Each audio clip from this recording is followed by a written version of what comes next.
PeaRoy, I just wanted to drop by and make sure you was warm enough, and wanted to make sure that you knew that I appreciated you helping me work on my truck.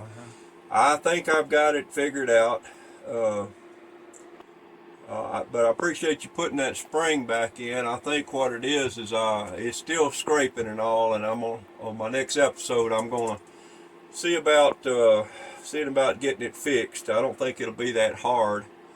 Down there at the bottom, I wasn't doing something right. I don't know, but I just wanted to make sure that that you was warm enough. Well, I'm plenty warm. Yes, sir. I got this here heater you give me, and it keeps this place really warm. I can't do no complaining. Well, all right. Well, every once in a while I'll try to drop in and check on you. Okay. Thank you, Mr. Rick. All right then. Well, you have a good night, and I will see you tomorrow. All right then. All right then.